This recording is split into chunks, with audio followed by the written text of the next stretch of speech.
on your what we done started. Look at what we done started. This the people party. Peace and love, party people. It's the BKMC, the MCEO, Talib Kweli. How you doing? This is the fantastic, world's best podcast, The People's Party. As always, and as usual, I have my lovely and talented and thought-provoking and intelligent co-host, Jasmin Leigh, in the place to be. Give it up for Jasmin Leigh. How you doing, Jasmin? Woo! I'm good, coming from sunny Florida right now. Are you in Florida? Okay, is that why your background is all white like that? It's pearl. It is not my usual bookshelf. They pearl everything in Florida. My background is white because I'm actually out in Ohio in Hocking Hills, which is like Trump country, as I found out when I came here. Ooh. But I've been hiking, and I'm staying in a log cabin that has no reception. So I had to go find a cheap hotel in the area with reception to come interview my man that's on the show right now. So, you know, it's official. Like, we really out here in these woods for real. So this is like People's Party on location.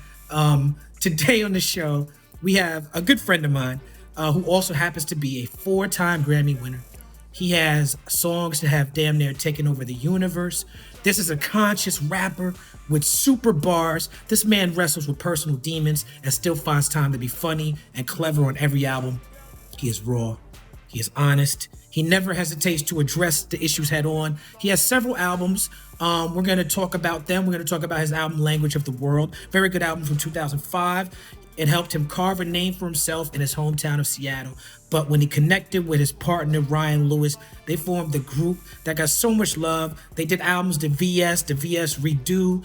It got crazy for them in 2012. They dropped the Heist. I went on tour with them.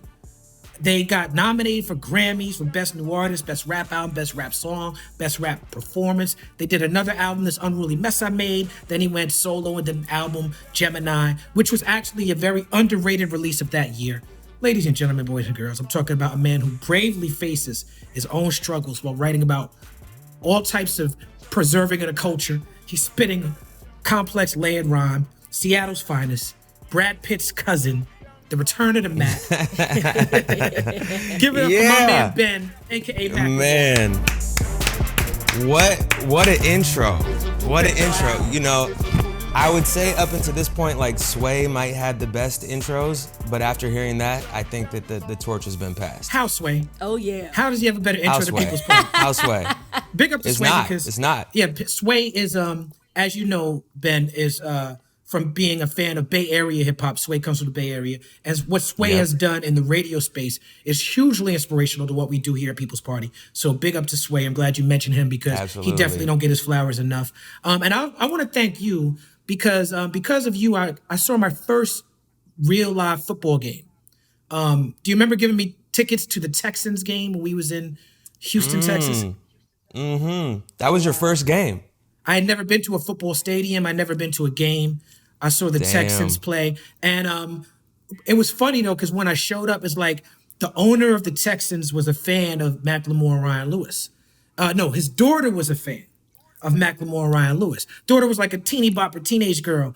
And so I don't think they expected Talib Kweli and crew to show up in the VIP box. Like I was there in the owner's box and they was looking for you and Ryan Lewis. And it was a bit of culture shock. So thank you for giving me that moment in my life. Yeah, absolutely. Yeah, you know, no doubt. I'm just trying to give people football tickets and give them their first experience and shit. I love it. When I was, you know, I know you personally, but I also researched the guest and I read their Wikipedias. And my name is in your Wikipedia. Did you know that? Oh, wow. No, it says that I am one of your inspirations. So I appreciate that. And that made me feel very good. 100%. As I was reading it. Now, I'm not your only inspiration, obviously. I've heard you wax poetic about Digital Underground and Shock G. And, you know, myself along with UPROXX and the indie scene in the Bay Area, Hieroglyphics in them, Def Jux, Rhyme Sayers. Tell me about how some of these independent hip hop movements influence the way that you approach the way that you put out your music. I mean, from the kind of inception of when I started to rap, it was a very different climate. You know, like I'm old to the point that like the internet was like brand new to me. You know, like the idea of, and it really wasn't brand new, but like I didn't have the internet growing up like that. You know, it kind of popped off in high school. And even then, like, you know, it wasn't until later in high school that I really started to like get hip to some of these sites and whatnot. For me, it was all underground music. And I grew up, and you listed it. It's like, you know, I grew up, you know, my first tape was Digital Underground, moved into, you know, West Coast gangster rap, and, you know, transitioned into East Coast, Biggie and Mobb Deep and all that. And then, you know, continued the lineage moving forward. But like, it wasn't until, you know, I would say there was an underground culture of, yo, do you have this tape? Like, let me dub this for you. Like, I heard some shit, I somehow secured this tape, or this person was on tour, or, you know, I got this off the internet. What's that? Oh shit, like you can get shit off the internet. So that was very like, the formative years for me was, you know, how do you secure that underground tape? Like, that was finding a gem. Now it's so accessible. You can literally Google any song like immediately and be playing it for free. You know, for your $10 subscription or whatnot. But back then it was like, you had to really dig in the crates to find that shit. And we would actually dig in the crates too. You know, I had a turntable. We would go spend the $20 on the vinyl that was in plastic that you couldn't even listen to. And it was like, man, this shit looks dope by the cover. We gotta fuck with this. So yeah, that was very much a huge part of my upbringing. Word. Down by law. Right. Straight up. Seattle has one of the richest musical legacies in the world. Like Jimi Hendrix, Pearl Jam, Sir Mix-a-Lot, both Kennys, G and Loggins, and of course Nirvana. And you had a very special passion for the town long before rapping. You put on for your city, Seattle That Raised Me. Tell us about Capitol Hill, Seattle, the hip hop scene, and when you were coming up and how you feel it imprints now. Kenny Loggins is from here? That came up in our research. What? Y'all got all the dope Kennys. I knew Kenny G. Kenny Loggins, shit. He's stuck on that. That's funny. Yeah, I'm like, man, fuck my childhood. Kenny Loggins? Yeah, you know, for me, I started writing graffiti at a really young age. When I was in like 5th grade, I started writing graffiti, it's just crazy to think about, because I know some 5th graders. I'm like, damn, you motherfuckers are really on your P's and Q's. Like, I was doing some dirt already. I started, and that was kind of around the age, however old you are when you're in 5th grade, that was kind of the age. And again, I'm already listening to the music, but like, that was my first like participatory thing in hip hop culture, was writing graffiti. And, you know, that lasted throughout middle school. Our school looked like the fucking Bronx in 1983. All because of you, or it was a scene? No, it was everyone. It was a scene. It was a scene. It literally looked like, you know, it looked like an overdone scene out of like Dangerous Minds or some shit. Like, that's what like the bathroom looked like, you know, like, as I walk through the valley of the shadow of death. Yeah, exactly. But it was, you know, it was kind of that introduction. And I think that kind of came in line, you know, like the movie Kids came out. It was very much a reflection of kind of Harold Hunter, Chloe Sevigny. Yeah. Rest in peace to Harold, man. Yeah. Like, that whole shit was a real reflection of what was going on in our city. It was just like the New York, like East Coast version of what was happening in Seattle in terms of the graffiti culture, skateboard culture, and hip hop culture. You know, there was a free wall down the street from my house, you know, like a mile away, where, you know, graffiti artists would come. And this was such a different era, man. And again, any time like that, you're reminiscing and looking back and you're like, oh man, like that was so dope back then. But, you know, and there's still those 15-year-olds or those 12-year-olds right now that are experiencing hip hop for the first time and partaking in the culture, that are going to look back and be like, man, 2020 was crazy. Like, there was a pandemic and whatever came out that year. And, you know, that was so dope. And now it's changed. But like, really, you know, the elements of hip hop, which have like, I don't want to say they've been forgotten at all, but it's just shifted. You know, I remember like going to, you know, park jams. And I remember going to like hip hop shows where it was like, you had the dude in the corner, spray painting the mural. You had the B-boys, you know, you had the MC battle, you had the DJ battle. And that was all one night. And that was just local talent. That wasn't even like, we have a you know, a touring artist in town. It was like, yo, there's 300 people here, and there was no fans. Everyone was partaking in the culture. They all had their little piece. So yeah, that was a very different time period, and that really, you know. And then eventually, I was like, okay, I can't really dance. I'm not gonna be a b-boy. Let me try this scratching shit. You know, my parents' turntable didn't work for scratching. I couldn't afford a turntable. Started to beatbox, and then eventually was like, let me try to write some rhymes. And I remember, and this was super whack, but to be completely honest, I remember like going through like the what was it, Kweli, in the back of the source, like the quotables or whatever, like the hip hop quotables every week. Yeah, hip hop quotables. I actually posted one. I got one in I got one on the Proud in 2002. So I posted that last week actually. So that's interesting. Yeah, I mean those were so fire. Like going to the back of the source and being like, "Yo, what's it gonna be this month?" Like, you know, who had the bars. I remember being like 14 and like, you know, before I knew better, and like taking like a bit of June's, you know, quotable, taking 2 bars from that, taking 2 bars from May's, and like putting together my own raps, and going to my homie's house and spitting it for him. And he was like, and he started like to recite it with me, and he was like, yo, what, like, that's Guru. Like, what the fuck are you doing? Well, if you're gonna bite from anybody, Guru's a good person to bite from. And right. It's funny that Iggy Azalea did that with Kendrick's bars back in the day. It got caught on video. You know what I'm saying? But we're gonna talk about Iggy later, but keep going with what you said. Right. But yeah, I remember doing that and getting called out. So that was the end of my biting early on in my career. Thank God I got caught at 14 before I had ever recorded a song. But yeah, man, I think that just the overall, you know, wild style, and watching like how fools were getting down in the generations past, and like, and how that was carried on. And there was people that were really, you know, you had Word Sayer, you have Vitamin D, you had people in my city that were really, carrying the torch of that previous generation and passing it down to us and giving us a platform to perform. And again, this was before hip hop was like pop culture. So you really had a small scene, an insular scene of people that made the art. And it wasn't a bunch of fans. You couldn't find more than 500 people in the city that really wanted to come out to like a local hip hop show. And even that, there wasn't even that many. And there was something special about that era. And that's the shit that really raised me. Word up. I have a question. Because we've had other graffiti artists, but for some reason I didn't think to ask. I was riding through Orlando, and it was like a top thing on the freeway, and it had graffiti in there. How the heck do y'all get up there? Man, I never did that shit. I was tagging in my school, on some park benches, on some signs. But yeah, I got some friends that do that sort of stuff, and they committed they're grown to ass it. men now, and I'm still, they just, I mean, that's their rush, that's their drug, that's the thing that they're addicted to. They've been, you know, locked up all over the world for doing that thing, you know, like it's worth it to them. Have you seen Style Wars?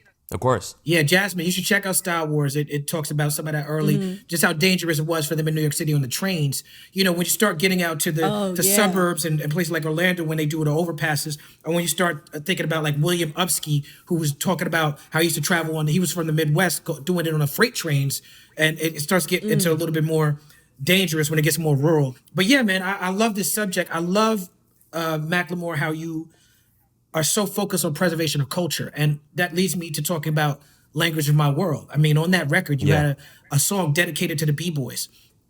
This album was super sincere, if I may even say, maybe even overly sincere. You know what I'm saying? Like you tried to talk about, I mean, maybe not overly sincere, maybe like overly ambitious. Like you talked about race, gender, homophobia, addiction. You talked about your penis. I mean, you do everything in there. You know what I'm saying? One of my favorite songs on there was the penis song made it. You had the penis song, you also had the Bush song, right?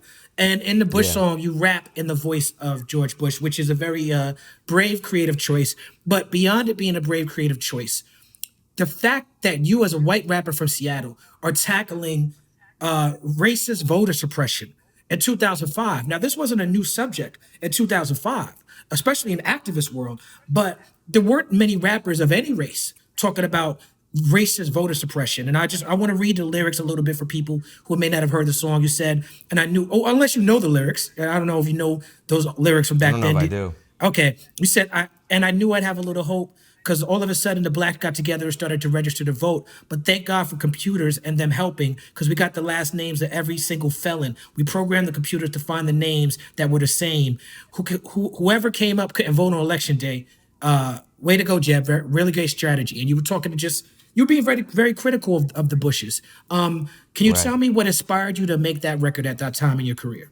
Man, I could barely remember what I did last week, Kweli, but I think for me, I can say a little bit more in general, like, the system has always been part of what I'm interested in breaking it down and exposing it for what it is and learning about it myself. Being a part of community, having those conversations, and pushing myself to go deeper and not just to kind of fall back on like the apathetic, like, can't change it. Like, no, like there's work to be done. There's work to be done on a global level, but particularly at that time, I was working in the maximum security juvenile detention facility. I was bringing in beats and writing with the incarcerated youth, and ended up actually getting a job there. That was in that whole era that I made that album. And then you have a motherfucker that stole the election. Right. So like, of course, like art is a weapon of resistance. Like this has been the music that I was influenced by, that I grew up on, like the shit that you were talking about, the shit that Public Enemy was talking about, that NWA was talking about, like Ice Cube was talking about. Like this is, we rap about what's going on in the world right now. Yeah. And that's bigger than just like talking about how dope of an MC you are. It's that too, but it's also addressing like what's going on in the world and using that as the fuel of concepts. So I think that was what created that record. Yeah. Your website actually has an activism page, and you run an incredible organization called the Residency for Aspiring Artists. But people don't always realize that you started doing the work the second you got serious about about music. Can you share with us the impact of your time working with Gateway for Incarcerated Youth? I know you already talked a little about that. Yeah, that was huge for me. I think that you look at the system and who the system targets, and hearing the stories of these youth, that a lot of which who were incarcerated for long periods of time that didn't do anything fucking different than I was doing at their age. You know what I'm saying? They just were targeted because of the color of their skin, because of the neighborhood that they came from, because they couldn't afford anything but the public defendant to represent them in court. All of these reasons, systemic racism is the reason why they're locked up. And that was a big eye-opening moment to me. That was around, 22 was around the age in which like I started to learn about systemic oppression, white privilege, white supremacy. That was around that age. And what's crazy to think about is that like now, those are kind of commonplace terms in our society. Yeah. Of course, like they're debated like a motherfucker, and depending on what side of the street you're on, but at that time, those we're talking about 15 years ago, even a little bit before that. Like even when I wrote white privilege too, like white supremacy, like that was still a term that was like, that wasn't commonplace in culture. I remember talking about it like, oh, people are going to think that this, I even have a bar in there or some shit about like, oh, those are like the skinheads in Idaho, but like, no, like this is systemic. That's right. So I think that as, I'm diverting from the answer a little bit, but I think it's cool, as fucked up as 2020 has been for all the reasons, as divided as our country feels, I think that we are expanding upon our just way that we break down the system, using those types of words in everyday conversation where it's not like, whoa, white supremacy, like what the fuck are they talking about? Like that's too extreme. Like, no, like that's commonplace language on the internet right now. People on CNN are talking, that might not even agree with it, are talking about systemic oppression. So anyway, getting back to that point, Gateways was definitely kind of an entry point for me in what was going on, to just kind of understand the system deeper from like literally the inside out. Yeah, man. Shout out to the abolitionists out there and the people who set up programs like that. Now, Right. I want to talk a little bit more about just sort of your vibe on that album because it's fascinating to me. The song Contradiction sort of sums up to me everything that you were trying to capture on that album, feeling wise, in one song. For me, the most telling lyric is I burn Brother Ali, but I buy 50, where you're just describing your own hypocrisy. I hear Brother Ali's influence in your style. Has he ever asked you about that lyric, and what's your relationship with that brother like? Because he's one of my favorite human beings on the planet. I think for that line, yeah, it's just like it's supporting the underground, it's supporting the people that are doing it. And at that time period, it was super important to like spend the $10 at the merch table, you know, or make sure you go support the mom and pop, you know, record store that had the Brother Ali or you know, the Hyro or whatever it was, or you know what I'm saying? Yeah, you know, I Brother Ali and I, that he's actually helped me a lot in a lot of ways. The first way I would say, yeah, Shadows of the Sun was absolutely an album that inspired me. His vulnerability, his honesty, hearing someone that's like, damn, he's saying that shit on a record. Right. Like, wow. And I was in Minneapolis and I was losing my voice a lot on tour. And Ali came to the show. I didn't even know him really at the time. And he ended up like, you know, spending a lot of time just building with my then girlfriend and talking about, you know, our trajectory. And we had, you know, my manager was his booking agent or former booking agent. And I remember going down and he had given me like a whole list and a doctor to go see about the voice and, you know, these certain types of cough drops and just some real like OG, you know, I'm gonna help out the next newcomer. Yeah. And you know, I think Ali, you know, we all got our own narratives and our own you know, tales of the story. I think that you know, he's someone that I respect, that's obviously a super dope MC. I think that you know, my success and you know, might affect him in some way, if I'm being real. And I understand that, you know. I think that what he had talked to me about before was like talking about my influences and omitting like rhyme sayers. Oh, so y'all have had a conversation And, about this type of stuff. Yeah, absolutely. Cause I hear bars still from Ali and I'm like, damn, this motherfucker's still talking about this shit. Like he'll like kind of like, he'll like say some sub shit and I'm like, Oh, see, I wasn't yo. even aware of that. Like, I'm just Yeah, going I didn't think you would be. I didn't think you would be. But then it's all love too. You know, he'll text me. We'll check in with each other every couple years or every couple months, maybe every twice a year, something like that. But for me, it's all love, and I never felt you know, any reason to address it. Even this is like, there's not even a point. To me, he's someone that's super dope.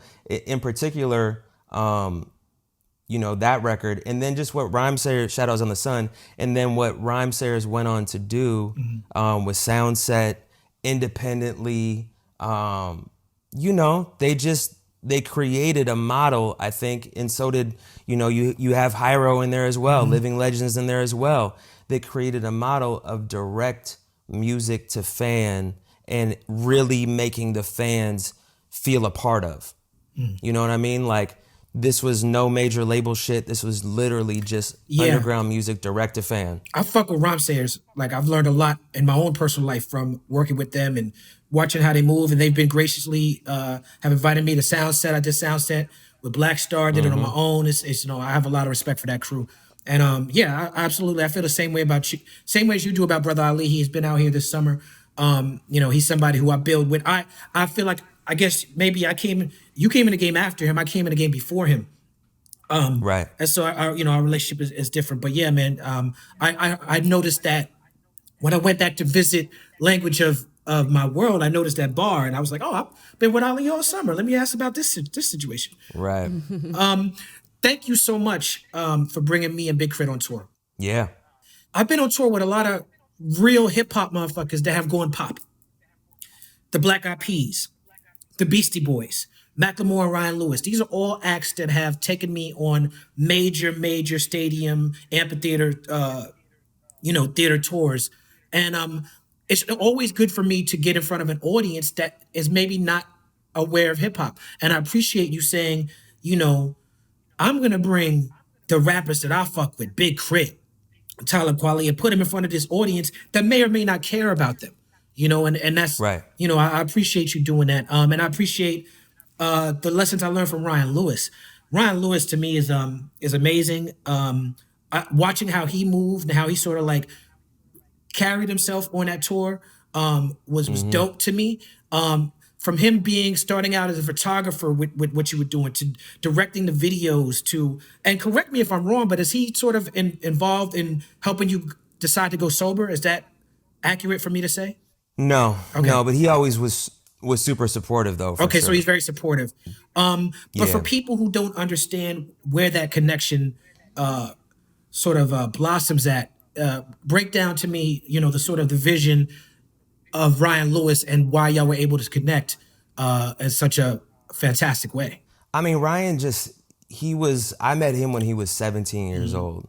And, he had a beat that I wanted and that I heard on MySpace, hit him up, went over to his house. He's at his parents' house in the basement. And I was like, at 17, he had like the nice camera. He had, he had the big monitor, you know what I'm saying? The big PC monitor for the Pro Tools. And, I was just like, yo, this kid is super serious about his shit and is really good. Like he's taking really good pictures. And the beats, at the time they weren't quite there yet, but for a 17-year-old, like I was like, this kid's gonna be really dope.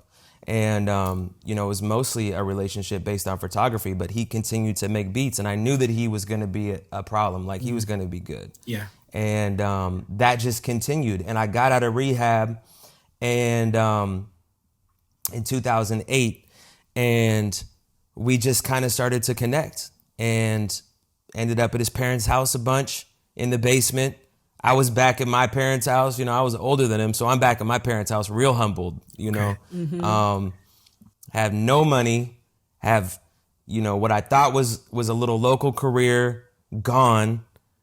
I'm like, I missed my opportunity. I'm 26 years old. I'm like, I'm fucking ancient, 25 or something like that. I felt so old. I was like, look at all these other dudes that are on, they're fucking 18, 19, whatever it is. And I'm too old and this isn't going to work. And, but I got clean. And I always felt like if I got sober and could stay sober, I could make some music that would do something. And I didn't know what that was. I didn't know, but the ceiling was like, in my mind, I'm like, if I could do, 300 cap rooms, if I could, like the biggest thing to me was like a 500 cap room. Like that was it. Like the crocodile. Yeah. Like Chop Suey. Yeah, you know what I'm saying? Suey, Like yeah. if I could be in that room in major markets throughout the country, I would be good forever. That's all I ever wanted. So I started making music with Ryan. We put out the Versus EP, and Other Side's on there. And Other Side was a pivotal moment for me because I'm rapping about my drug use. Yeah. And I remember speaking about, being in treatment and being like, what the fuck am I gonna do? Like I don't drink anymore. I don't smoke anymore. Like I don't do drugs. Like what am I going, do I address this to my fans? Like, is this gonna, make me like obsolete? Like, no one's really sober in the hip hop industry, even though that's not true, but that's what it seems like. Right. What am I gonna say? And I remember just being like, making that decision, like, I need to talk about this shit. I need to be honest about what I've gone through. And then Ryan and I put out Verses, and, we're doing local shows, but, I get the occasional like, oh, we got $300 for you here in Boulder. Ryan, there's not enough money for both of us to afford the airplane ticket. I'll go down. I got a homie that can press play, or I got the mini disc player. Right. I can press play on that. And I remember people just starting to come up to me and being like, yo, like after the show, and I'd be there to open for somebody else. And they'd be like, yo, like that song is a reason why I'm here tonight. It's not for, the Living Legends or Zion I or whoever else it was like, I'm here for that song. Yeah. And not even your other shit, that song. That song. And there was a lot of those stories, and that started to resonate. So that was a really pivotal moment for us, and a reminder for me to keep being fucking honest. Like, keep telling the truth. Shame the devil. Like, let's just be an open book. Yes. And that's what people resonate with. They want that human experience. You know, they want that real shit. Don't copy what other people are doing. Be yourself. Tell your story. No one else has your story, but if you tell it authentically, there are going to be people out there that resonate with it. And that was kind of our plan moving into the Heist. But Ryan was a huge part of all of that in pushing me to tell my story. And I'd write bars and you know, he'd be the first person that would have like the red line. He'd be like, let me see it. And he'd be like, Like a Oh man, I could never let somebody do that to my bars, man. You a brave man. No, I hated that shit, bro. I hated that shit. I just started getting No one likes the red I pen. started getting tight. I hated No it. one likes the red That's pen. way better than having a yes man. But a lot of times, no, it's way better than a yes man. And a lot of the times he was right. You know, I'd say the majority of times it's like, you know, I would do the same thing to the beats. It just wasn't with the red marker. So it's a little bit easier behind them. Like, nah, change the kick. Nah, like, you know, those hi-hats suck. Yeah. It's a different thing when someone's going through these bars that you've written like, no. Or like the whole shit, no. Go back to the drawing board. Do it again. You ever rip one up in front of you? No. I don't think he was that much of a dick, but it was like that type of shit would like really sharpen the sword. You know what I'm saying? Like that makes you better. So yeah, Ryan's a beast, man. He's one of the most creative people I know. He's just got one of those minds that just goes. Yeah. You know, he's got a million ideas all the time. Yeah. I want to congratulate you on being sober. That's definitely a hard feat to conquer.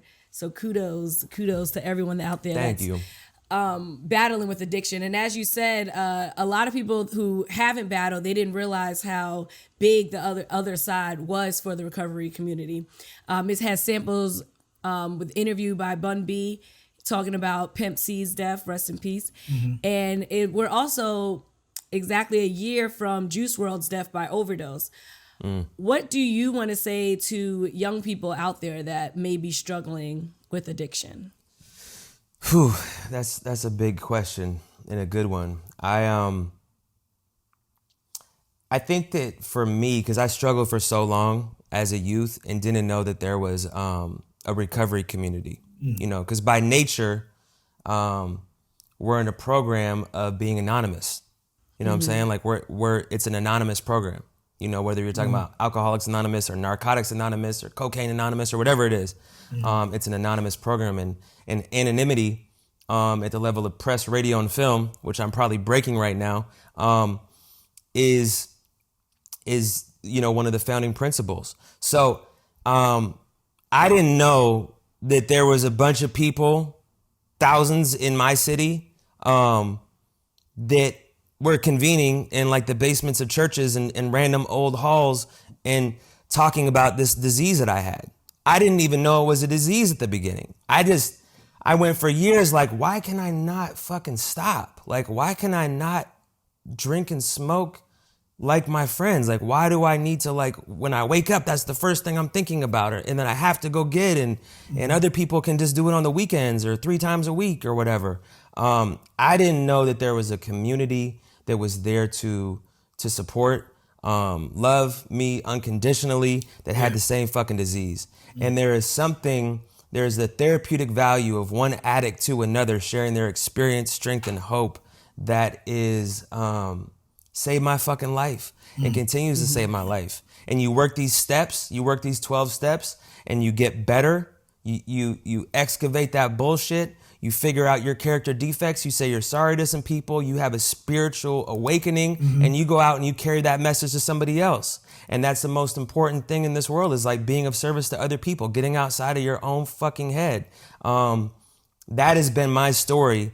And I didn't know that existed. And I think for a lot of these youth, you know, how could you even know? You know, you haven't even been doing drugs necessarily long enough to even know that you have that allergy that you can't stop. And these drugs, you know, these whether it's lean, whether it's Xanax, whether it's oxycodone, all of these drugs. I mean, if you do them for long enough, like, you will get addicted. It doesn't matter who you are. That's prescription dope. Like, that is heroin. Yeah. In the form of a pill. Not Xanax, but the other ones. And they're really fucking difficult to get off. Like, you will have withdrawals. Like, you will sweat through the sheets. Like, you will, want more. That's how they're designed. So, I think just overall having, that information out there, that there is a community of people that have the same disease, is super important to get out to the young people. And that's one of the reasons why I wanted to start this recovery podcast. Is kids just don't know. The youth just don't know. People don't know.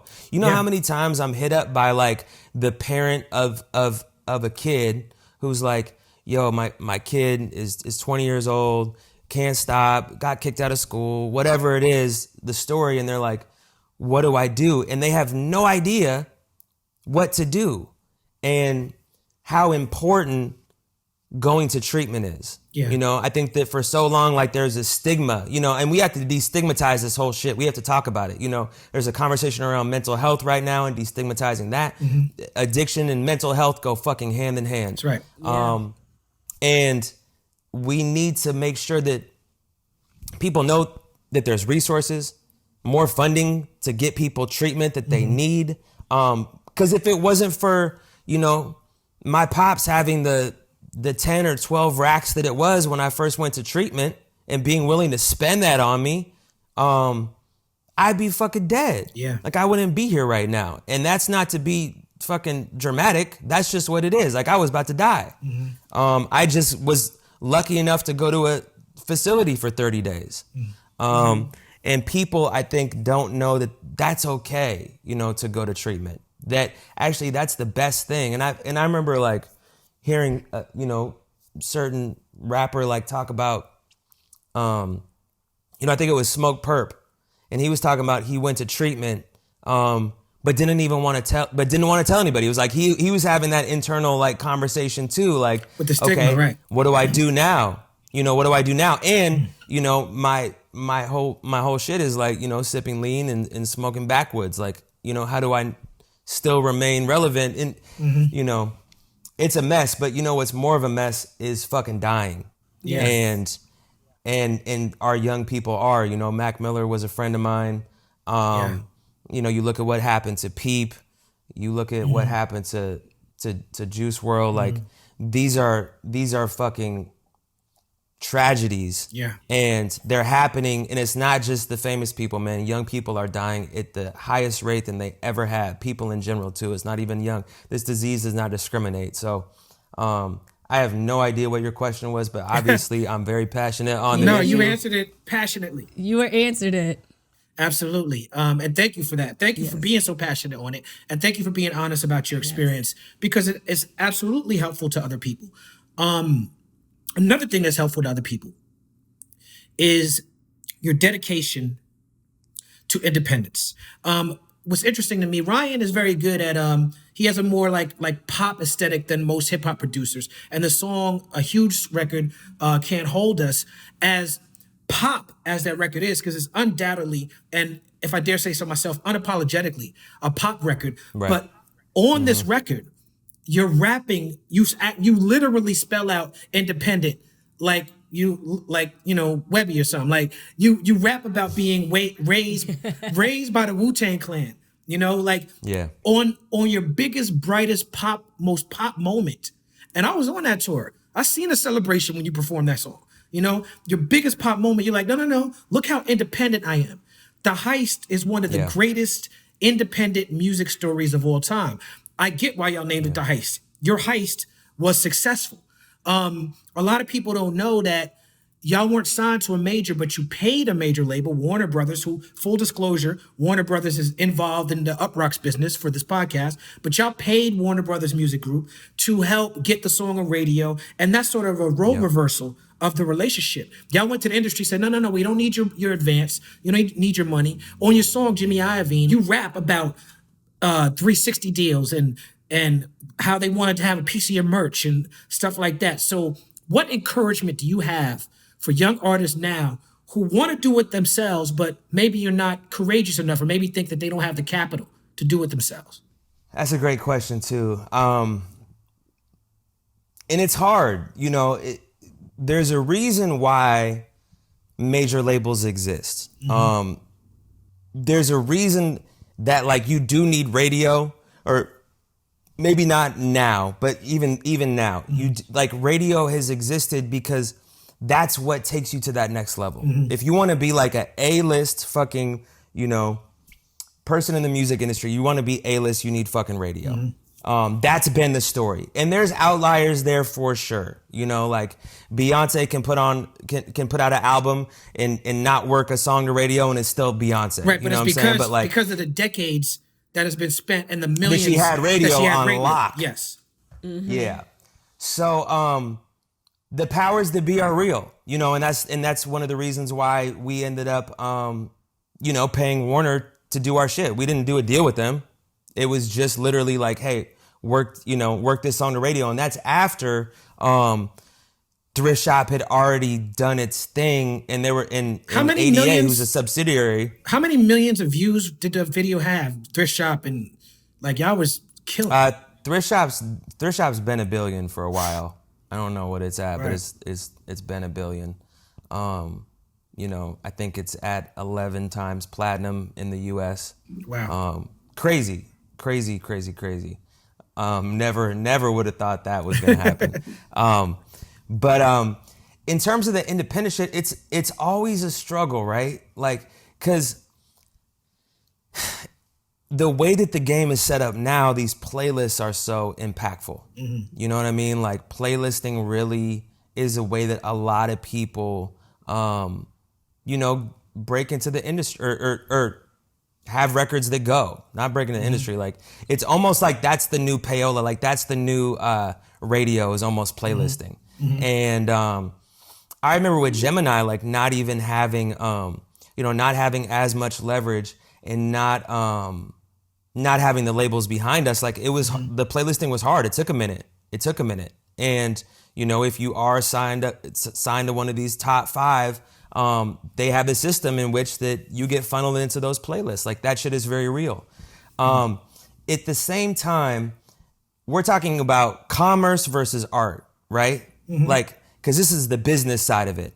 And let's not get it twisted. When it comes down to it, you don't need a goddamn thing. You need a microphone, a decent microphone. You need a setup, and you need some good music. And you need to be able to record that shit. And as we've seen with SoundCloud, it doesn't even really matter what that shit sounds like. It doesn't even need to be great quality. Like, there's platinum records by like, a lot of those SoundCloud rappers that they recorded that shit over like a sock as a popper stopper in the closet with a $200 microphone, like straight up.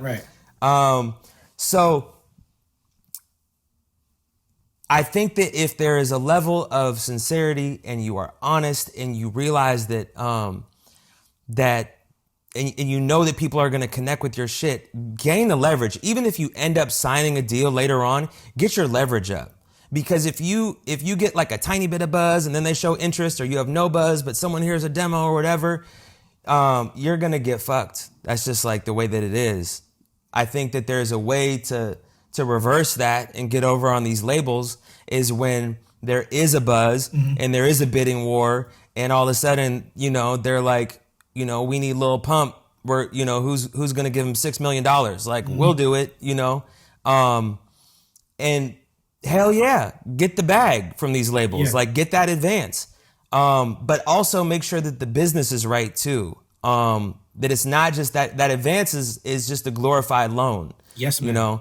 What you say on that song, you got to pay that shit. Yeah, you got to pay that shit back. And it's nice to not spend your own money. It's nice to gamble with house money. And it's especially nice to gamble with house money when you don't have any. And I think that was the thing with us. It was like, and to be, transparent about it, wasn't that we didn't really have any offers. Like, I remember walking into Mike Karen's office and playing him Thrift Shop and Can't Hold Us, and him being like, yeah, I don't hear this on the radio. These are good records, but like, This some underground shit, basically. I mean, what am I gonna do with to this? To be fair to him, y'all did something that people previously thought was impossible. You know, like the way in which you got that independent sound, and particularly with Thrift Shop, like you just said, who would have thunk it? You know? Yeah, like I would completely agree with you that Can't Hold Us was unapologetically pop. Thrift Shop was not. It was not. Right. Thrift Shop to me was like, you know, I mean, obviously it had a chorus that was catchy. I've written other choruses that were catchy when I never had a fucking, I wasn't trying to make a pop song. It just ended up, there's a catchy chorus. And if you study, you know, in looking at Thrift Shop, and it was like after the fact that I've studied that song as a song of like why it worked, because it's a fascinating, you know, even me being biased because I wrote the shit, but like it's a fascinating like song to break down of why it worked the way that it did, and why it like got in the heads of everybody. And even like my rhymes on it, and studying kind of like, you know, the way that I was switching it up in different bars and in the memorable quotable parts, and the way that the beat would drop out, like I didn't go on the same rhyme scheme for too long. Like I've just looked back on it and been like, damn, like that shit really worked, where like everyone in the fucking world could rap that shit bar for bar with me. Like why did that work and these other ones that I thought were gonna go didn't work at all? Because you can't plan that shit. You can't plan that. You know, you can't. Whenever you're in the studio and you start thinking like this is gonna be that record, you know, this is gonna do this, it's like you've already fucking failed. We weren't in the studio making Thrift Shop thinking it was gonna be anything but, you know, a song about secondhand clothes. Right. But I remember with Can't Hold Us, Ryan had that beat for a long time, like years, and he would keep being like, hey, this one though, right to this one. And I heard, you know, and I just don't gravitate towards the pop shit as much as Ryan did. Right. And I remember hearing that, being like, how the fuck am I supposed to rap on this? Like, he was like, I'm gonna rap about Wu-Tang. You know? Yeah, so I was like, yeah. So if I'm gonna do it, I have to do me on this very over the top soccer anthem ass. What tempo is this ass beat? Right. You know. Thrift Shop gives the middle finger to materialisms displayed in hip hop, which is ironic because that's also the song that made you rich and made you able to floss. Do you feel like that song is a bigger statement than people realized? You know, it's tough to say. Yes, it definitely called out consumer culture, materialism, you know, just brands bopping you for the logo, you know, for in how much people, I think that what it was in particular, like when I started writing, because I started writing that song like way before that record came out, and I would just write it incrementally because I was really into thrift shops, and I was like, I was watching kind of, it was more like, it started more as like the streetwear culture where like there was so much value in like kind of the eBay world, or like this pair of dunks would go for this much money, or, like, or this t-shirt because this person did it. Oh, he got the Velcros. Right, exactly. Exactly. And it's that, and I get caught up in it. I was caught up in it at the time. Like I'm still caught up in it. You rapped about that on Wings as well. It's like that's almost an extension of that thought process. Absolutely. Absolutely. Cause I battle with it, right? Like I battle with that thing of like, why do I feel like I need this? Like what void am I trying to fill? Like who am I trying to impress right now? Why is it that, I have a Louis Vuitton golf bag in the corner right now that I just spent the bag on to get, that I really wanted in my office? Like why? Like I got tricked, like that is no difference. But there's something there that is valued, and that is the same thing that I was battling during Thrift Shop. I just didn't have money. I didn't have any money. Yeah. So then all of a sudden it was like God gave me some money and was like, all right, now what are you gonna do? And I love it all though. I love it all. I think that for where I have to come back to is like, regardless of what I'm purchasing, it's not that like I can't have a nice car, I can't go buy that golf bag, or I can't, live in a nice house or whatnot. It's none of that. It's my own spiritual relationship to these material goods. Yes. And if I am doing this to try to fill the void, if I'm doing this to try to make myself feel whole and feel better, eventually, like, you can't buy enough shit to fill that God-sized hole. Like, that's a spiritual thing. Yeah. That's a spiritual void. I like that God-sized hole. I like that turn of phrase. Yeah, some recovery shit. And to me, that is what it comes down to. Are you still thrifting now? Yeah, but now it's all it's eBay. They should have never given me an eBay account, man. I finally set that. I mean, I was in a banned. pandemic, I was banned for years.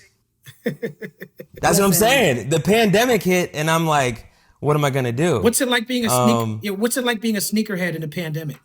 It's all internet, bro. It is all internet. Yeah. Now there's some cool mom and pop. Shout out to Likelihood in Seattle and 35th.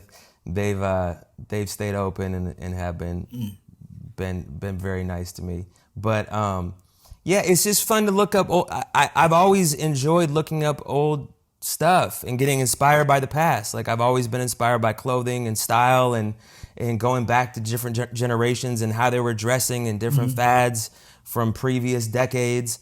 And I'm always like, yo, why were they so much flyer in the 70s? Like, why are we so safe right now? So when what's going on? When you said you was trying to steal people grandpa's fits, that was real experience. Like, it was really meant that. 100%. 100%. Now, what I liked about going on the road with your crew is I know you kind of come from like being an art world student. Like, I felt like I was in drama club when I was on the road with y'all, you know? And I come from that too, so it felt good. It felt like home. But shout out to OR and to Mary and to but I want to ask particularly about Wands and Ray Dalton, because these were the voices on these records. And they had, if I do say so myself, very classic Black voices. That unmistakable. What's up with these artists now? What are they doing now? Wands is, I haven't talked to Wands for probably, I don't know how long. I don't know, maybe 6 months. He's been working. I think that he tried to do a solo thing for a while after Thrift Shop, and probably is still making music. But yeah, he's probably still creating. I know Ray signed a deal, I believe, with like a European company, a European deal. I saw that he has a song out as of recent. He's had some success over there, like, you know, working with some different DJs, going platinum in Europe or Germany or, some shit like that. Like, he's definitely had some records that have done really well. Dope. But yeah, man, we had a good squad, and I don't know if it was you that coined that term at the time, like the drama camp thing, but like Did I say that it probably was. Yeah. In the minute, or if it wasn't you, like someone else had said it. But the minute that, like, let's say it was you, the minute that you said it, it was like, oh, this is exactly what it is. Like, this is. There's all these different eclectic people, and I think that why the drama camp thing works is because, like, it wasn't a conventional, like, squad of, like, hip-hop artists. You know what I'm saying? Like, Wands was, however old he was, he's been doing computer programming, down the whole line. You have Mary Lambert, Ray, like, Mary's all great. different types of eclectic people that normally wouldn't be on tour together. Right. I want to personally thank you. I'm a part of the alphabet community, as Dave Chappelle says. Yes, the alphabet people. Although I do have a boyfriend now, back in 2012, I was heavily into women, only dating women, and dealing with so much from my family, talking about, oh, it's just a phase, or, oh, is it something you're going to outgrow, or, or walking down the street holding my girlfriend's hand and dealing with stares or taunts from whomever. So when you made that song, it really, really hit me. I used to listen to that song all the time. So thank you so much for making it. And back in 2012, the culture war over same-sex marriage was still incredibly heated when you released Same Love.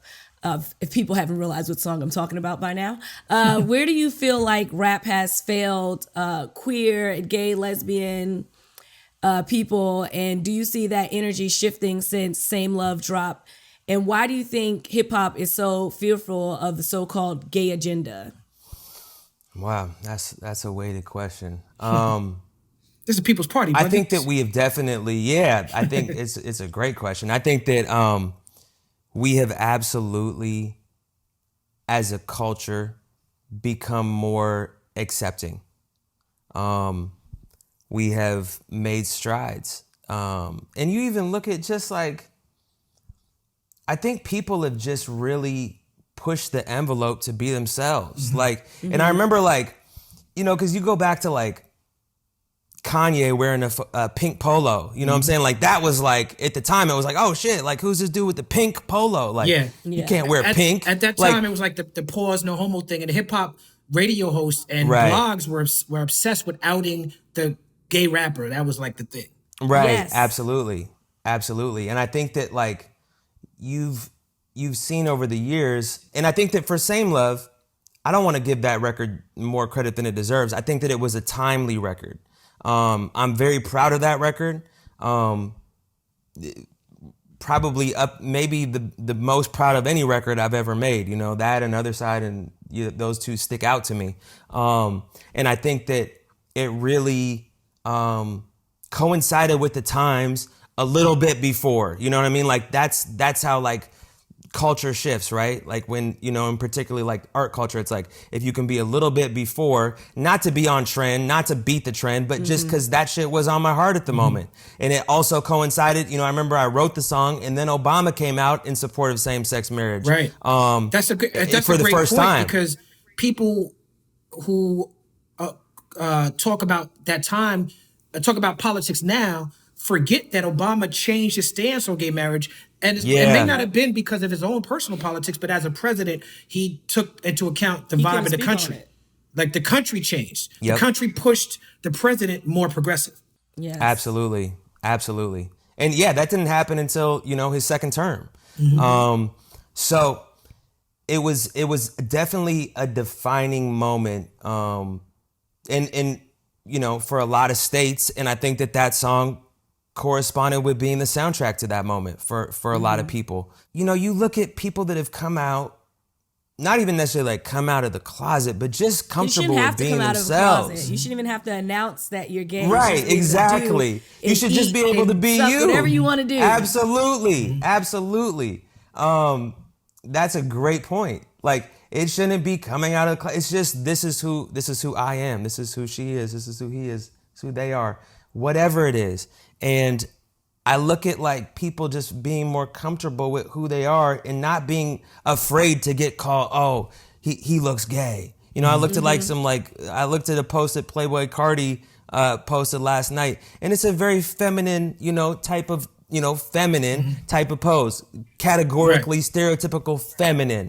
And I'm like, back in the day, motherfuckers wouldn't have been brave enough to do that. It wasn't even like brave. It just people wouldn't have done that because the internet or like, you know, culture would have been like, oh no. Yeah. You had to be masculine. You had to be super masculine. And I think that like in terms of just hip hop culture overall, I mean, this is not a original thought, like, but I think that Kanye really changed that for a lot of people. Where you didn't have to, you know, and I think that battle with 50 over first week sales really was a changing of the guard in a way of like, nah, like you don't have to have this persona in order to sell records. Yeah. Like you can truly be, you know, yourself. And Cudi came, and then you have a ton of artists that were inspired by that generation of people making rap music. So I think that we are making strides. Obviously, religion still has a huge impact on how people view the LGBTQ community. And that's going to be there. That's going to be there. That's indoctrinated into our society. And, I even look at it with, some of my own close friends or, family members that are like, ended up in a conservative church. And it's like, nope. Yeah. That's wrong. Abortion, no. Just like they can't even get outside that box. And I think that's always going to be the case for a lot of folks. I mean, one thing that I saw that I really loved was the Mike Tyson Boosie interview. Yeah, that was Yes. very powerful. Yes. And that speaks to That what you was were saying so about powerful. the shift in the culture. Is that now we have Yeah. the culture, and you're a student of hip hop, so you know this. The culture has to police itself. We can't have people from the outside the culture come in and tell Booty how to behave because of what Booty can and can't say, because Bootie's still a black man in America. He's still from an oppressed class of people. So it's so. Right. But when it's coming from Mike Tyson, someone who's so ingrained in the culture, we see Mike Tyson for all his beauty and all his flaws. We see his whole journey, and we see him as an OG now. He's an older man now, and so he's able to say. What's even more powerful about it was hearing Mike Tyson speak about why he did it. He said because his daughter flew to LA to confront Bootsy. And you know what I'm saying? He's like, if my daughter's willing to fly here, to stop what she's doing, to fly here to confront this man over things he said, then I need to address it. And he addressed it, I think, in a very loving and powerful way. And besides people talking about this is not anyone else's child, I don't even understand why people feel they can speak out on how other people are raising their children.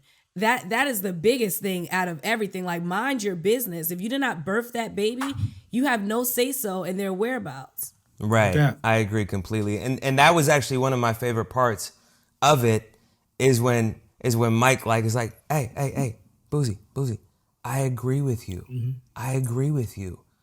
But who the fuck am I? Mm-hmm. Who the fuck am I to say some shit? Mm-hmm. Boozy's just like, damn, this is man. Mike Tyson. And it was a powerful, teachable moment. And I didn't leave watching that. I left with more respect for Boozy and definitely for Mike.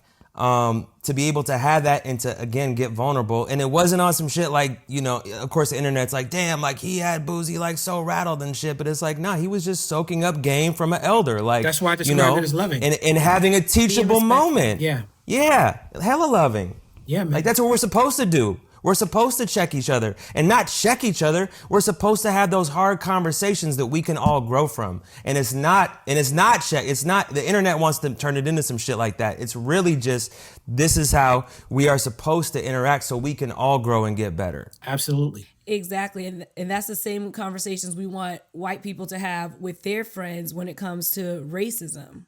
Absolutely. Absolutely.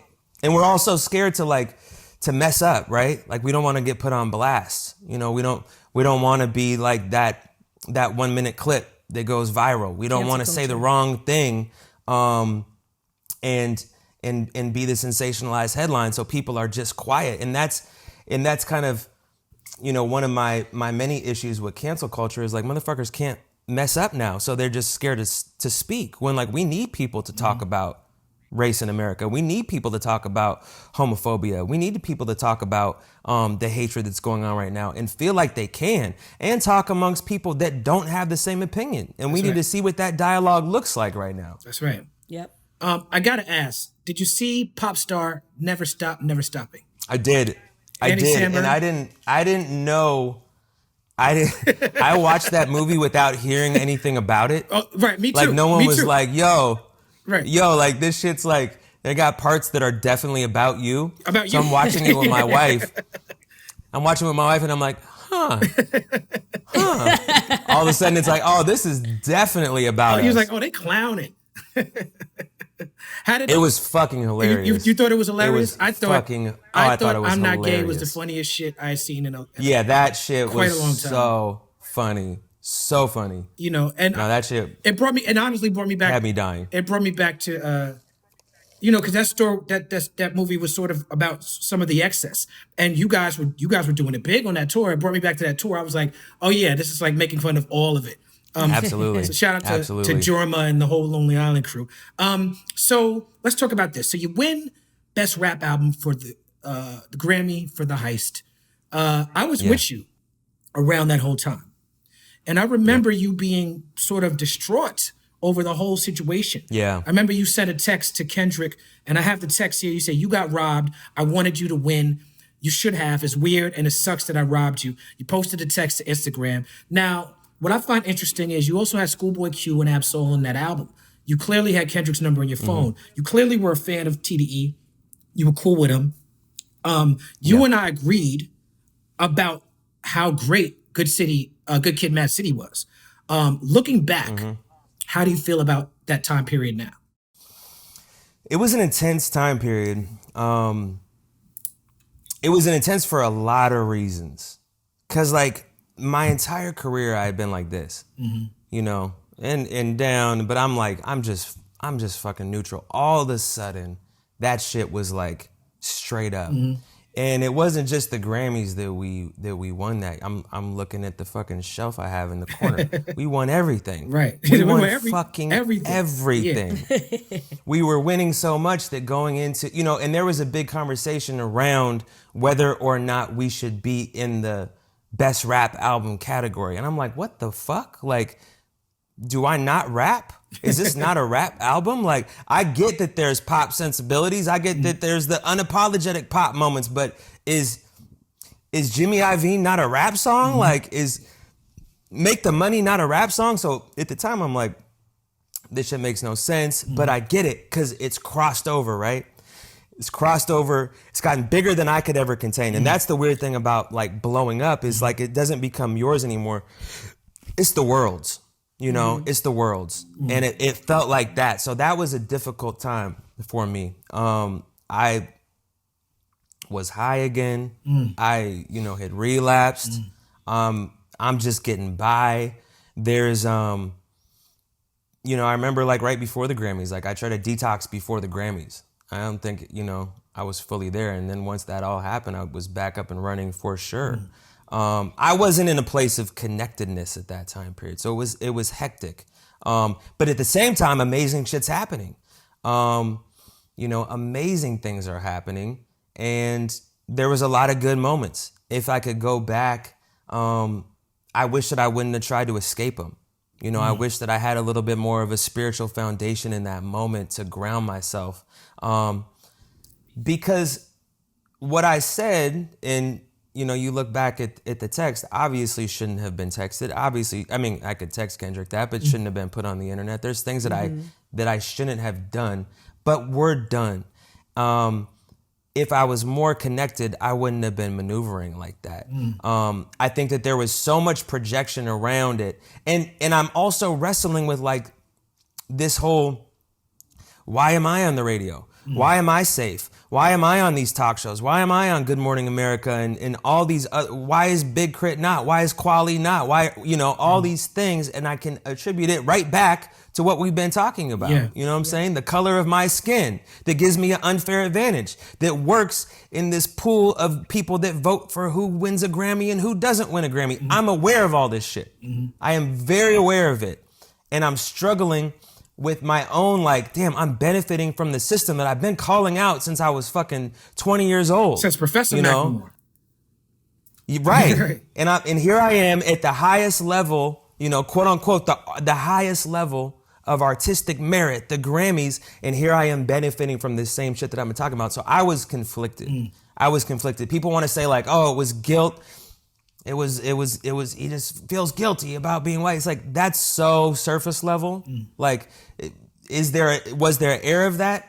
Absolutely. Was that the reason? Absolutely not. At the forefront. It's systemically breaking the shit down and who wins and why they win and the whole system of the Grammys, and honestly not believing in the voting system of crediting fucking art. Like, how do we put, awards to artwork? It's just weird to begin with. Drake made once a whole you start speech stripping about it all away. Yeah, Drake made a speech about that, comparing art to the athletes and how it's different system of judgment. But please keep going. Right. It's subjective. So yeah, it was a weird time.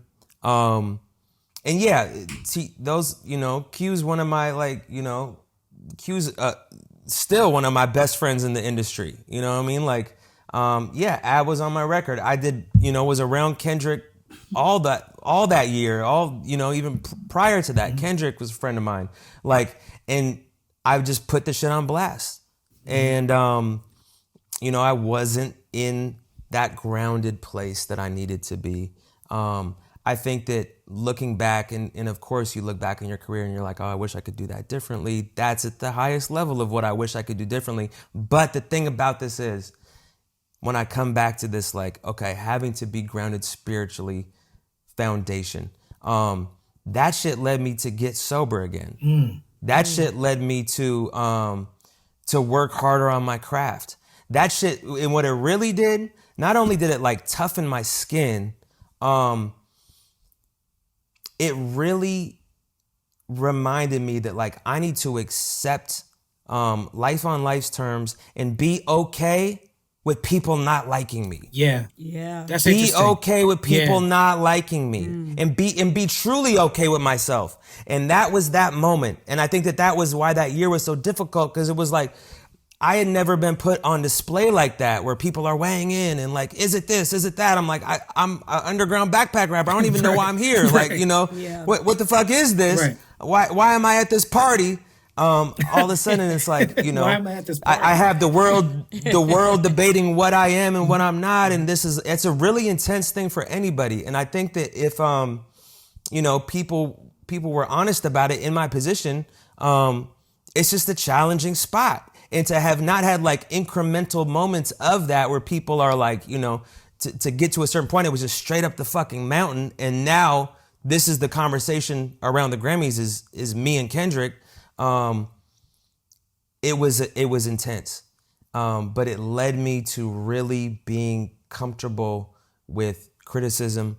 I don't read shit anymore. I'm not Google searching my name. When I put out an album, I don't read the reviews. I make art for myself and for the people that love it. And I love the spirited debates around hip hop. And, I saw the Grammy fucking awards got posted today. I'm all for a spirited debate about what should be there and what shouldn't. And that was honestly where the shit with Kendrick came from. I didn't say, and to be very real and clarify, I never even said this before. I didn't say that I shouldn't have won Best Rap Song. I didn't say that I shouldn't have won Best New Artist. I didn't say that I shouldn't have got Best Rap Performance. I thought as a hip hop fan that Good Kid, Mad City should have won Best Rap Album. Yeah. And you and me talked about that. And I didn't apologize for any of those other fucking categories. Like, don't get it twisted. The Heist is a great piece of work. Those songs are great pieces of work. What we did in the industry that year is fucking amazing. I have immense pride in that. And want to celebrate the accomplishments. Like, that's what, if I can't look back and be like, tell you to go celebrate your win? Absolutely. Which is what I inevitably ended up doing in my career. I just couldn't do it that night. Word up. I just couldn't do it that night, Yeah, man. That was an intense time. But I think it speaks to your whole career. You've always been like, let me acknowledge my privilege and let me acknowledge my place in all this. And you made the song White Privilege in 2005 on that Language of My World album. In 2005, you talked about cultural appropriation, and then you, by your own estimation, became the face of it with this whole Grammy situation. Right. And so you made White Privilege 2, in which you talked about struggling for what your place is at a Black Lives Matter protest. Shout out to Jamila Woods. I think it was a very dope decision to put her on the track. I got to ask you, what does white allyship look like to you? Are we still using allyship? I don't know. I'm asking you. It changes often. But I understand why you said that, because in that question, I think you're in the way that you just said that, you're speaking to the fact that it's not your place to declare yourself as an ally, right? So me as a Black person, I'm saying I've seen you march with Black Lives Matter. I know this on White Privilege. I have a biased view of you, because of my time I spent personal with you. I'll say, for me personally, I consider you, for what I do, my struggle, I consider you an ally to me, right? So what work do you do to be an ally to someone like your friend Kweli? I think that for what we're looking at is, well, for one, and this could be its own fucking 4-part podcast, this question by itself.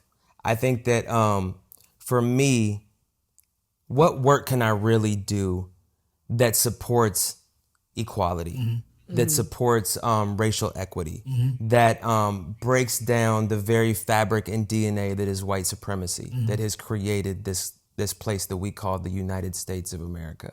What can I, because those are big things, right?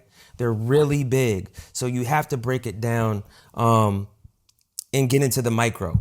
I think that what's super important for me is using my platform. First of all, educating myself. Because if I'm not educated, what the fuck can I talk about? Right. If I don't have the knowledge, if I don't have the vocabulary, if I can't break down the words in a fluent way that makes sense, then what am I even up here doing? The other thing that's super important is that once you get that information, this is not like, I don't look at myself like, oh, I have a ton of books behind me and I've read all of them, and like, I can talk like, like I'm Cornel West or whatever. Like, that's not the case. But I have a certain knowledge that I can have those conversations, that I have an analysis of race in America and the history. From that point, I think that it's extremely important to have dialogue with other white people, and to have those difficult conversations about race, those uncomfortable conversations. Utilizing my platform goes hand in hand with that, but on like a local level, on an insulary, like even just family members, even just, people in the community, friends that say some out-of-pocket shit, and you're like, I could let this slide, or like, it's like I just had this conversation with someone else that was like, that's ghetto. And I'm like, okay, skirt, nope.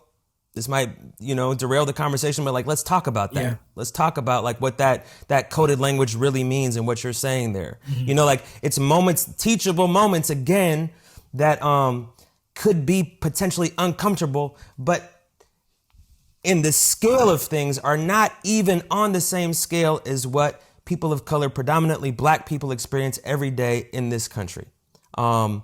That uncomfortability that we have to, as white people, now talk about race with each other, and that like, oh God, it's so awkward. It's like, we need to get outside of ourselves.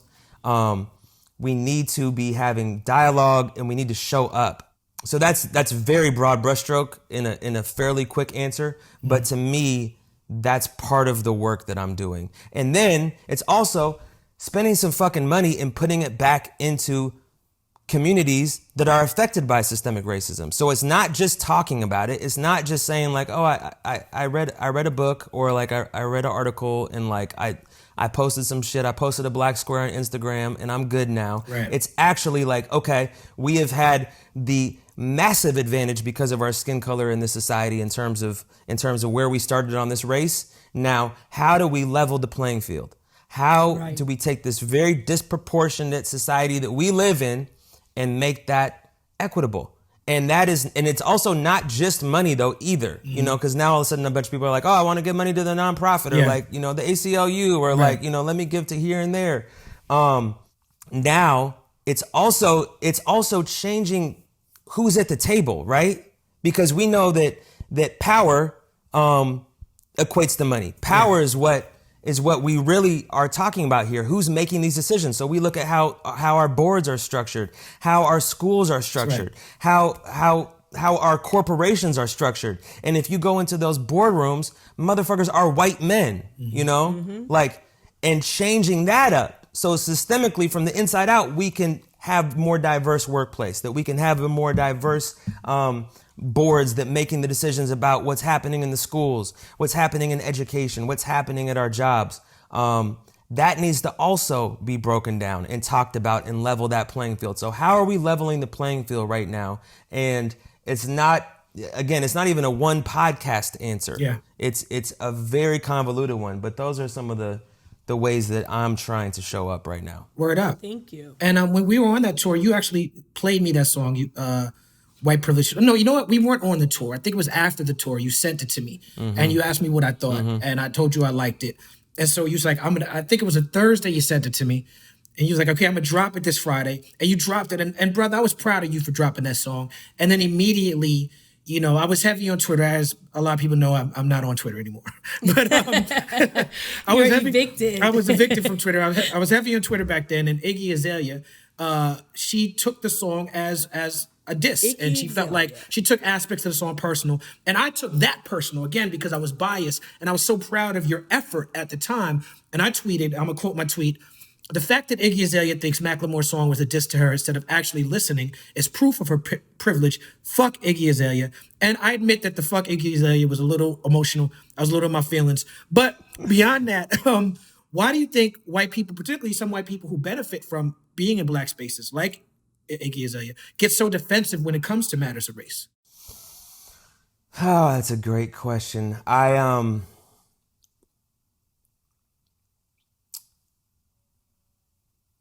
You know, I think part of it comes back down to like this whole notion of denouncing privilege and not wanting to admit that there's an upper hand. You know, it's like white people are like, you know, my family came here and, you know, we had blue collar jobs and like, you know, we struggled to put food on the table. Like, what are you talking about privilege? Like, you know, we're poor too. It's like, that's one thing. There's poor white folks, of course. Yeah, but that's not what we're talking about systemically. They still are not the targets of police brutality in the same way. Their kids still get treated very differently when they go to school and they act out than a young black youth might. You know what I'm saying? Like, and this continues down the line. So I think that part of it is education, right? Like part of it is education. You have, you know, I don't even want to speak to the Iggy thing, but like Iggy's not from America. Right. Like, you know, so this is completely different culture. Like Australia and America are very different places. Our histories are very different.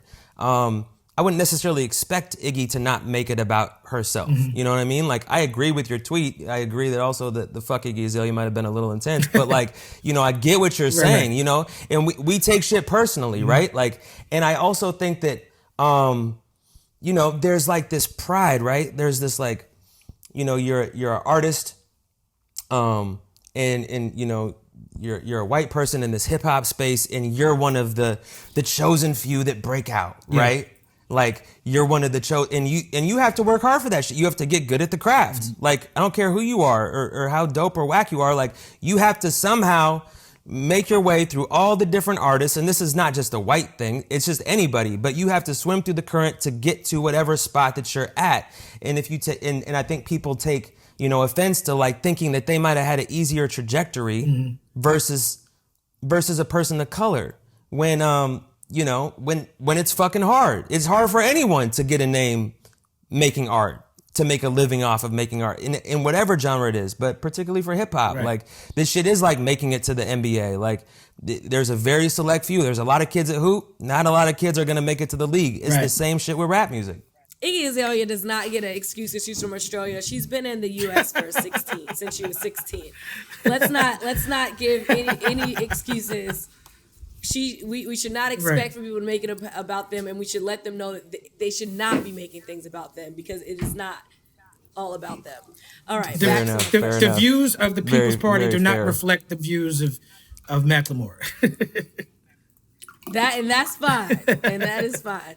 But I will say, I mean, that's very fair and accurate. I will also say that was the unfortunate part of that record is like, all of a sudden that became the takeaway. You know, like Macklemore, this is Iggy and Miley. I'm like, you motherfuckers aren't listening to this 8-minute and 40-second song. Like, this is really it. Like, you did make an 8-minute and 40-second song about it. Was, but I listened. It was a good 8 minutes. It felt like different songs, kind of. Like, at one point, I thought that it had switched to a different song, and I was like, nope, we're still here. Yep. No, we wanted to make it like a play almost. That was the intention, and it was ambitious. Talk about Drama Club, man. Shit. I'm telling you, it was Drama Club rap. Yeah, That was the drama club for sure. But yeah, I mean, that was the unfortunate part. I didn't want that to be the fucking takeaway. You know, the media is going to do what it does. You know, like that's the most pull quotey thing that you can do. So yeah, it wasn't actually even intended to diss Iggy Azalea. You've repped pretty hard for Ireland since starting out. It gets a lot of shout outs, and you have the track Irish Celebration. It's cool to see a rapper who has cultural pride while copping to white privilege. Do you feel like you have a more sense of culture because of your Irish roots? I don't know. It's tough because it's just like who I am. It's tough to really quantify it. I think that I've been extremely proud of my heritage, like you know, my ancestors and just the lineage of their story, and yeah, a pride for Ireland. Like there's something that's really magical about that place, and that I've just felt like, you know, a kindred spirit to. There's kind of like that cultural magnet that when I got there, I was like, ooh, you know, it hit different. I felt like I was home, you know, like, and there's certain places that feel like that. And Ireland was definitely one of them and remains one of them. And just the way that the people there embrace me on like a really passionate level of like, you know, just excitement. You know, those shows are crazy out there. The love out there is crazy, and I give it back. So I don't know exactly, but I know that it's a big part of who I am, and it's something that I'm proud of for sure. It was dope seeing the performance of that song Irish Celebration at the end of the show. You know, Irish people have I think a solidarity with Black people in terms of the way that y'all have resisted colonization. And do you know who Liam Hogan is? No, he's an Irish maybe. historian who has spent time breaking down the Irish slave myth, because it's historically documented that Irish were subjugated and indentured servants. But a lot of white supremacists will take the Irish struggle and try to weaponize it against people of color by saying, well, look, white people are slaves too. So what I find is like you have Irish historians and Irish people who are really about that shit, who come out and be like, no. Irish people went through some bullshit. We went through some shit, but we are not comparing this to the African-American struggle. You can't. Yeah. No, not even close. Yeah, word up. Now, also, I have a question real quick about the album, This Unruly Mess I Made. And what struck me is the first single, Downtown, featured Melly Mel, Grandmaster Caz.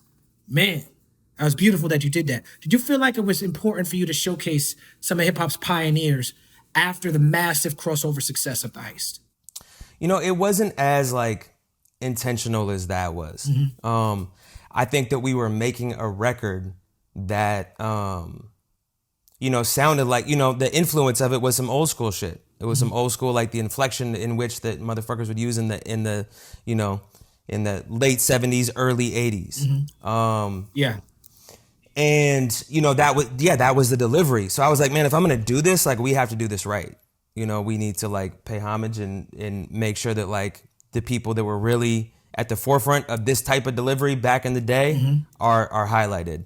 It wasn't as much like, so the record was already made, like, the bars were already written, you know. It was kind of a after, you know, it wasn't too after. It was probably in the studio, but, like, I had laid it and I was like, man, you know what would be dope if we had this be like a group vocal and we got these cats on it, and everyone was down, and they came out to Seattle and, you know, just one of those, that was just such a cool moment, man, to like not only have them in the studio, not only have them come out to Spokane, Washington and get on some fucking mopeds. I forget who it was, but definitely it might have been Kaz. One of them definitely crashed that shit. You made a song about mopeds and you had Melly Mel and Grandmaster Caz ride mopeds with you? And yes, okay. yes, Wow. absolutely. One of them, it might have been Kumo D. I forget who it was. Oh yes, I crashed it. forgot to mention crashed. Kumo D. Kumo D was on that record too. That's one of the greatest MCs to ever live. So forgive me for forgetting to mention the OG. Yeah, so they were all, we had them. It wasn't just the fact that we were in Spokane with these guys. One of the dopest shits to me was we did the VMAs. And I believe it was, we kicked the VMAs off. It was like the first song at the VMAs. And I remember finishing, and TV's weird, right? Like you do a TV thing, and even with the live audience, like you don't know how it came off. It's on TV. It's different than like in the flesh when you're in front of like, X amount of people and you're like, oh, I killed that shit. Or like, damn, that room was hella hostile. Or like whatever it was, you can tell in real life. TV's not real life. But we finished, and I remembered, I'm always like, how did that go? Like, did the blocking right? Did everything work out? Okay, I got all my bars off, whatever, kind of going through the checklist. And I remember kind of like walking past those guys, and they would just kind of had this like, this moment of like, damn, like I can't believe that shit just happened.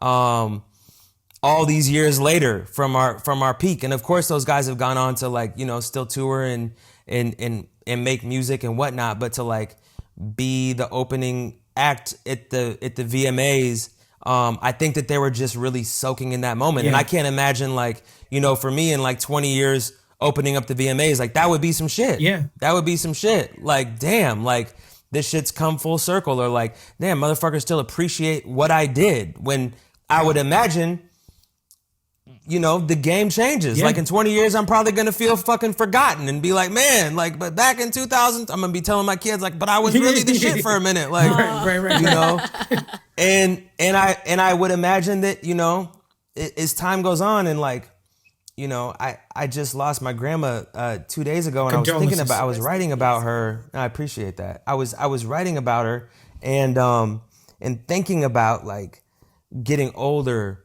in society. And, she outlived her homies. She outlived even, one of her sons. She outlived her husband. And eventually you start to feel like, not just like obsolete, you're like, damn, like I'm really in, like, these aren't my people anymore. Like I feel completely like left out of culture. And she was 103 years old. So, I'm not comparing her to like, whatever, to Kool Moe Dee and Melly Mel and shit. But I think that we all feel that, as we get older and we're not at our fucking prime anymore, and still feeling like that sense of self-love, even though shit used to be bigger. Excavate, the last song in your latest album, is really a song about peace. And the chorus literally says, I found peace. You have kids now, you own a soccer team, you have a wife, you're a hero in your home city. Is the peace even better than the fame? Oh, man. Yeah, absolutely. Absolutely. And not even like a fucking question. It doesn't take me even a second to like, right. To me, the fame is so fleeting. It is so fleeting in terms of how it, not even how long it lasts for, but for how long it makes you happy. Cause again, like going back to like that, the era of my peak, and I compare my happiness then, when I'm literally on the cover of Rolling Stone, on the biggest stages of the world, with all the fucking awards and all the shit, and all as much money as I could possibly make, and all that happening at one time. I'm happier today just being here with you guys talking about fucking life. Right. And I gotta go pick up my girl from school in 45 minutes. And I got my best friend in the other room who manages me, and we're talking about some business stuff, but it comes from a place of like, this is someone I've known since I was 5 years old. Right. Like, it's the little shit. And it's not the arenas, and it's not the money, and it's not the magazine covers. What it comes down to is being grounded, knowing what truly makes you happy, pursuing that thing, and being content with life on life's terms, man. And once you find that and you realize, like, I'm more happy on the couch with my kids and they're listening to Frozen for like the 15th time in a row, and I fucking hate this song, but like I have to ride with it. Let it go, Ben. Let it go. Yeah, you have to let it go. And you realize, like, man, this is what life is really all about. And that's not to say that there's not still more to come, on a bigger scale. I believe that God's got me exactly where I'm supposed to be right now. And the fact that that I truly believe that. I'm not just saying that to sound some type of way. I really believe that. And at the peak of my fame, I didn't know that. I didn't have that knowledge yet. That's beautiful. Well, thank you for your time. Thank you for your wisdom and your knowledge that you shared with us and sharing your experiences with us. I need to know what's next for you. If you want to talk about the residency, what's the next few years looking like for you? Yeah, the residency is a program that myself and Ben Secor, Jonathan Cunningham started, aligned with Mopop, which was formerly the EMP in Seattle, and Arts Corps. Now, damn near 6 years ago, we had our 5-year anniversary last year. But it's basically like rap camp for a month out of the summer. 40-ish youth come and they have, they do a production track. So if you're a producer, you have production mentors. You have, if you're an MC or a singer, you have songwriting mentors. You get in the studio, you create groups, you record. At the end of the month, you perform. You have people come in from the business side of it and, help people learn the ropes of how this shit actually works and publishing and all the shit that I still don't really know. But they get them hip to all that. And it's an amazing program. Obviously, COVID threw a wrench in it this summer. We did it online, but we're looking, and it feels crazy to even say now with the uncertainty, but we really want to get like a permanent space in Seattle, something that, will stand the test of time, that we can purchase, ideally, and just have a home, man. You got your video room. It's like what Tech 9 has like in Kansas City. It's just real estate here is a lot more expensive. You know what I'm saying? Like in the city, it's a pricey place. Is Seattle still the richest city? Yeah, it's definitely like top 3, I would say. Right, the tech, and it kind of goes back and forth. Over the top, right? Yeah, it took it over the top. I mean, you got Bezos and Bill Gates, so it's just like, I mean, it's disproportionate as a motherfucker. But it's like one of the fastest growing. It's always like the richest, fastest growing. So the real estate's crazy. But outside of all that, I had good momentum on the album up until COVID. And COVID hit, and it was like, all right. And there's been sessions for sure. I'm getting back up in the studio next week, but it's hard for me, and I have a studio downstairs in the basement, but it's hard for me to really get in that creative space while being a dad. Like the kids are upstairs and I'm downstairs. It's just challenging. So, I got a little spot on one of the islands out here, real low key, and we go out there for, a week at a time and just, 12 hours a day, just make music. So we'll do one of those soon. But I'm excited about what I got, coming up. The music I definitely hit a stride with this one. It's probably the most prolific I have ever been without like overthinking shit. Just like, man, just let me just, try to tap in, be a conduit, and just write records and not trip. So it was in a really good space. I'm excited to pick that back up. I started playing golf 2 years ago. I noticed. It's my 2-year golf anniversary. You noticed. I noticed the fits switched Louis up a little bag. bit. Yeah, the fit switched. So we're launching some stuff with that around golf. Some announcements soon to come, but gonna continue. That pursuit. It's just been a hella good. Like, if you would have told me 2 years ago that I would like have joined a fucking country club, and I'd be playing golf as much as possible, I would have never believed you. I would have never thought. But yeah, something just happened. I just randomly played 2 years ago on Thanksgiving or the day after, and it clicked.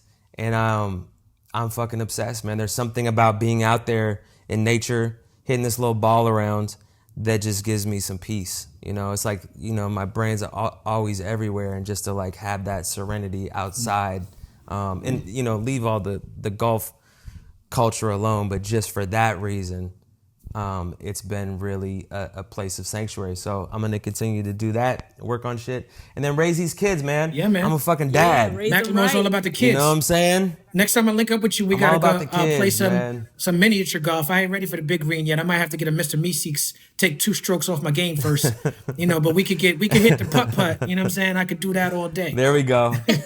Hey, I'm with it. No doubt. I'm with it. Well, peace and love, brother. Thank you for your time. Thank you for your energy. And let's link back up soon. And thank you for being a guest on the world's best podcast, The People's Party. Give it up for Macklemore in the house. Woo! Appreciate so you guys, much. man. You guys are, obviously, Kweli, your family. Yes, you guys indeed. are super dope at what you do. Great fucking questions. Great energy. Great. I realized why Corrupt stayed on the phone for like 2 more hours, 5 more hours, whatever it was. If I didn't have to pick up my kid, I'd probably try to attempt something, maybe a little bit less than that. But I would try to attempt the same. All right, you guys. I appreciate it.